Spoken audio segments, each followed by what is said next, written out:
Hey everyone, I am here and hoping to do a kind of compact two-part series on what it means to be a Presbyterian. What are these? Who are these Presbyterians? And I thought it would be helpful maybe to kind of clarify for people. I know I was when I was growing up in Tulsa, Oklahoma, pretty confused actually about what Presbyterians believed, what they were like, who these Presbyterians were. And growing up in traditions that were not Presbyterian, it was kind of hard to understand what they were about. So I thought I would do a kind of a compact two-part view series on this, and maybe later on do some others that are broadly speaking denominations to talk about kind of the way that we relate in the broad traditions of Christian history together, and our theology and kind of how they compare and contrast might be good to do. But it might be good to start from the place of where I minister from, which is the Presbyterian denomination known as the PCA, which is a conservative, Bible-believing, creed-confessing, confession-holding Christian, which, kind of a lot of jargon for basically saying we really take the Bible and the confessions and the creeds very seriously. We don't see them simply as historical developments and guidelines to kind of help us out, and that we're doing our own thing kind of now. They're really the rule and the rod for how we live, practice, and believe. So we take them very seriously, and they rule us. We don't rule them. That's kind of how I would state it, okay? So Presbyterians, first I thought what we'd say is, what's really the basics of it means to be a Presbyterian, okay? And really also, who are these Presbyterians? What's the culture of Presbyterianism? And how does that kind of in contradistinction towards other denominations that really have a very shared Bible-believing, creed-confessing, sometimes not, but really are confessing the tenets of the faith as it's been handed down. And so, you have the Episcopalian view of church government up here, okay? And then you have the low church view of government down here, which is basically everyone's a minister, okay? Presbyterianism, along with Methodism and to some extent Lutheranism, is somewhere in that kind of happy middle, okay? And Presbyterianism, it's kind of all in the name, It comes from presbyteros, the Greek word that simply means elder. And so it's a collection of elders. John Calvin called it a society of friends, a brotherhood of ministers. And really this collection of ministers do kind of the main work, not all the work, okay, but they're the ones kind of doing the main equipping work of the church. In fact, John Calvin said in his foray into describing the job of the minister, when the minister is preaching the word of God, he says the minister is to throw down lightning and thunderbolts. Wow, okay, I'm in, right? No, you don't want to be in unless you're called, but that's incredible. I mean, there's a high view of the ministry in Presbyterianism in the sense of equipping, the calling, the who does God fashion and fit for it, and it's a very serious deal, and it should be. It's very stringent, actually. So Presbyterians, basically, it's all in the name. It's a collection of elders that are called, equipped, and called to shepherd the people of God. And they also see elders not just in a singular role, but in a multifaceted role. So some are teaching elders, meaning their main job is to teach and preach the word of God with authority. And others are ruling elders, which are really more shepherding elders that govern the church, but don't primarily teach, though they can and they should. And then there are other, ways that they can minister, but those are the two primary ways how we understand Ephesians chapter 4. So what is Presbyterianism? Well, along with many other movements in Christian history, it comes out of the Reformation. And it's a response, whereas Lutheranism is unique, very unique, fascinatingly unique, in that really Lutheranism is a response to the gospel of the corruption in Rome and of indulgences and practices of sacraments that were covering up the entire church. Basically, Luther thought that the Church of Rome was covering up, shrouding the gospel in a bunch of junk. And he went to say his ministry as recovering that gospel from the dumpster heap that had been covered in.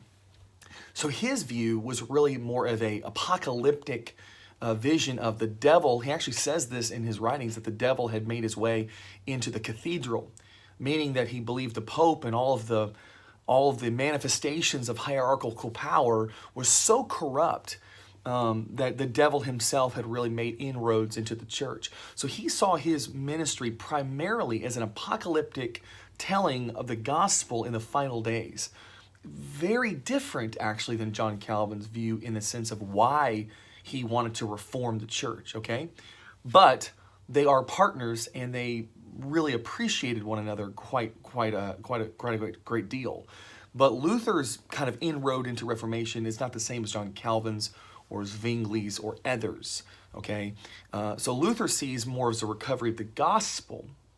Presbyterianism, which really comes from two Johns, John Calvin and John Knox, John Calvin in Geneva, John Knox in Scotland, though they did cross paths and John Knox traveled to Geneva a number of times. But John Calvin's primarily focused on reforming the church's worship. If you read his Institutes, he's mainly focusing on the clarity of the gospel. The clarity of the gospel in worship. Can we see Christ in the church? Can we hear Christ in his preaching? Can we see Christ in the sacraments? That's really what he's concerned about. He's concerned about reforming the worship so that idols and speculation and this idolatry that comes from festivals and feast days and all these extra sacraments and all these things that are covering up and muddying the waters of the church. And so the church's message is unclear. It's to the point, he would probably say, it is darkened. But he never really said, and even he actually had a stronger view on this than Luther. They both wanted to reform the church, but they weren't committing apostasy from the church. They weren't trying to leave the church. They were trying to reform the church from the inside. Now, the radical Reformation, which is the Anabaptists, they were doing the opposite of that. They were saying we need to start a whole new church. We need to leave everything behind, okay? So that's why it's called the radical Reformation. So Martin Luther, John Calvin, of which Presbyterians really springs forth from, that's really not a radical Reformation. It's reforming the church, though they ultimately were kicked out. They were kicked out of the church. Martin Luther, in fact, was excommunicated 3 times. The third time he got the hint. So that being said, Presbyterianism comes from the Reformation. It's a view that comes from the Reformation. While it has its heart in Geneva, it really takes shape in Scotland. And really, it's the kirk is the Scottish word for church. The kirk is the Presbyterianism that really forms in Scotland, and primarily through the ministry of John Knox in response to Mary Queen of Scots and others during the time that are promoting Catholicism. And so this really leads to the formation in 1643 through 1647, this 5-year meeting of the divines, as they're called, these luminaries that came together to form the confessing document of the Westminster Confession of Faith here. And this document is not just, here's some things you should believe. It's a directive for worship. It's how things should go in the church. It's how the church should do its worship. Here's the things we should believe. Here's how we should engage with government. Here's how all this should work civilly, ceremonially. This is how it should work morally. This is our theology. So it's kind of an all-encompassing doctrine and document. And there were many representatives that were involved in this from the continent of Europe, not just England and Scotland and Ireland, even a few from Ireland. And so they all kind of came together and they formed through this 5-year period this great document, which they were hoping England would accept. And unfortunately, they rejected all parts of it as they were trying to reform the Anglican Church, actually, at the time, because of the Catholicism that was influencing it. They basically said, well, we don't like the directory of worship, we don't like some of these other parts, but we'll accept the doctrine. We'll accept the confession of faith. And so that's kind of what stuck universally, is the confession of faith, though the other documents are very helpful. So Presbyterianism is a collection of elders, and these elders rule in 3 different courts, right? Kind of like the U.S. Supreme Court, the Circuit Court, and the District Court.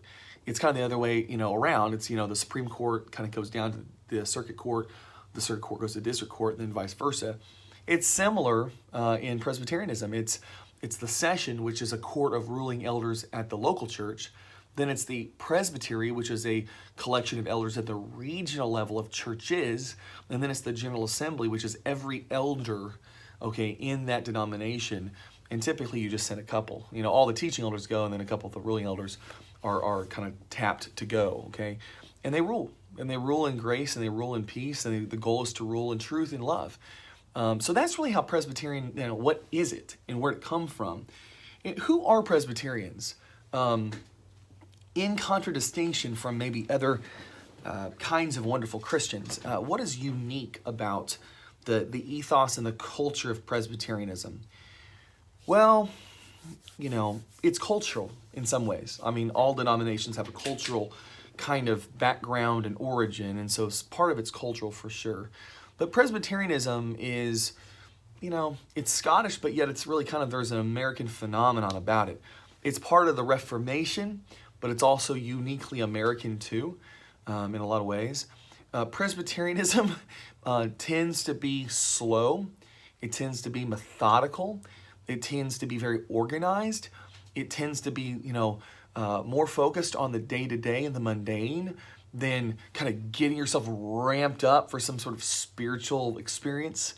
It's not necessarily experiential, though it tends to lean towards rationalism, maybe too much sometimes. It's highly educated people most of the time.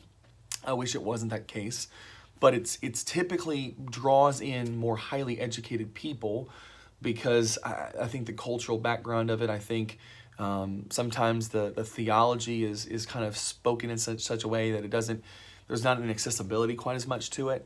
But it tends to be well-educated people most of the time. And it tends to draw people that want education from their ministers. So not just someone who has a testimony that kind of just shares every week, but someone who's highly educated to minister to them. So Presbyterianism really values education. Presbyterianism really values, I think, slow, methodical, organized worship and ministry. Presbyterianism really has a unique kind of view on relationship to the world. And there's a lot of different little tribes in Presbyterianism about that. Though I think in the best kind of Presbyterianism is one that engages the world in love and pursues the gospel in the crevices and the grooves of the world, but it doesn't confuse the ministry to the world with the gospel itself. So as Charles Hodge would advocate, there's a spirituality of the church that takes precedence over the actual doing of the ministry in the world. So we don't confuse our heavenly citizenship and our heavenly message with the earthly work of the gospel. And that protects the church kind of against a social justice gospel that really kind of developed in the early 20th century through Walter Rauschenbusch and others that were from a liberal persuasion that basically said the gospel was, you know, doing good deeds, doing good works, and renovating cities and urban areas. We're all for that. We just don't think that's the gospel. That's not the gospel.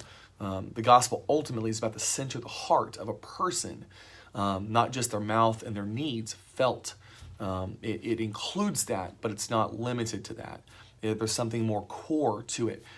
Jeremiah would say in Jeremiah 31, or Ezekiel would say in Ezekiel 36, a new heart is what we need, right? Jesus says, unless you're born again, you cannot see the kingdom of heaven. That's what we're saying there. We're not saying these other things are not important, but the most important thing cannot get obscured. Now, at the same time, Presbyterians, in its best manifestation, really get into the urban areas, really get into the warp and the woof of the world. But unfortunately, at the same time, Presbyterians are really not known for being great evangelists. Presbyterians are not really known for being movers and shakers in the civil realm. Unfortunately, that's a really sad part of it. I wish it wasn't the case. There's an omissiveness at times from our view, though that's not the way it's supposed to be. That's not the way it's built, okay? So all that being said, Presbyterianism is a slow, methodical, organized, very worship-centric denomination. And it wants to see through that, breaking in of the Holy Spirit through the Word and the Sacrament, okay? It wants to see the world changed and transformed by that message of the gospel, the illumination of the gospel through those means of the word and sacrament, go out and change people's lives. And then those people share those things with more people, and those people are changed. And so that's kind of how Presbyterianism basically works, through a court system, these 3 tiers of courts: session, Presbyterian General Assembly. And that's really how it works in the sense of how they delegate. The most powerful court, of course, is the session, the local church. So there's a little bit of a semblance there of the Baptist denomination. So there's a little bit of that, but there's also a hierarchical, though not in a negative way. There's kind of a checks and balances kind of thing in some sense there. So similar to kind of almost Methodism in some sense. So there's kind of a good balance, I think, in that. You'll see that a lot, is that you'll have kind of Methodist-ish over here and Baptist-ish over here. The Presbyterians are kind of always in the middle. And so there's some good things about that. Now, what makes Presbyterianism unique? And I'll take 5 minutes, because maybe I could do a different series on the other denominations and kind of explain it a little bit more. But basically, what's unique about Presbyterianism in the area of culture, the area of tradition that's different maybe in how they minister and kind of their background? I would say one is society. And again, I wish this wasn't true, but every denomination kind of really ministers better to certain elements of society than the other. You know, I've noticed always, and this is changing recently, since the 90s, but Pentecostalism has always ministered better to the lower middle class and the impoverished. They always have. And I think, I mean, that just sounds like Jesus to me, right? But the reality is, that's just true. You know, that's just true. You can't shake that, you know. But though there is a strong middle class now in Pentecostalism, and it's kind of changing the trajectory, I think, of that denomination, the Assemblies of God and others.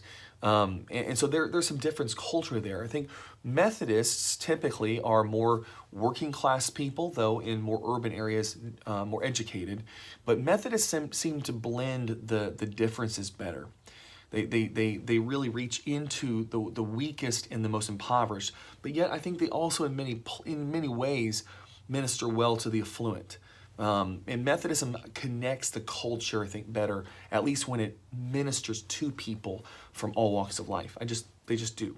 They're different theologically, and there's reasons for that too, but their mission has always been really more in the grooves of all kinds of society. They just always have been.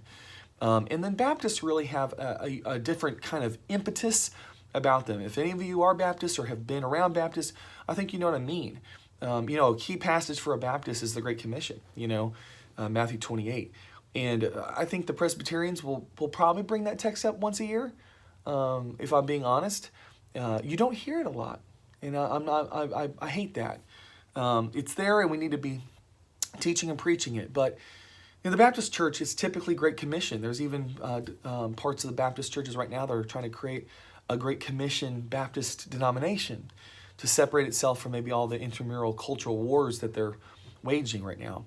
And so the Baptist church is really known more for evangelism and for mobilization, for getting lay people into the society with the message of the saving work of Jesus Christ and getting people plugged into something spiritually in a vocational way. And that's a strength of theirs.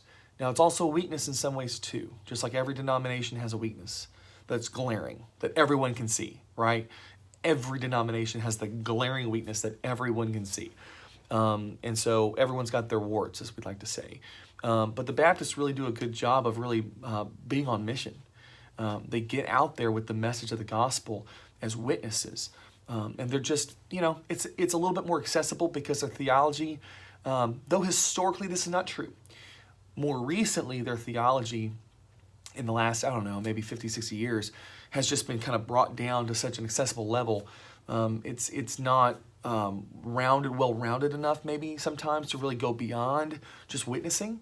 And I think that's a weakness of theirs, but they do that part so well at the same time. So in contradistinction, Presbyterians are slower than Baptists. They're slower than Methodists. They're definitely slower and less experiential than Pentecostals.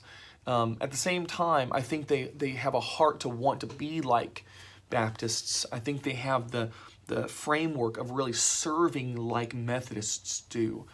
And to be honest, I really wish there was a more experiential dimension that was healthy in a Presbyterian denomination for worship, while we also adhere to the good liturgy of the worship. We don't need to make it just objective and truth-filled, but also subjective and rich emotionally. I do believe that.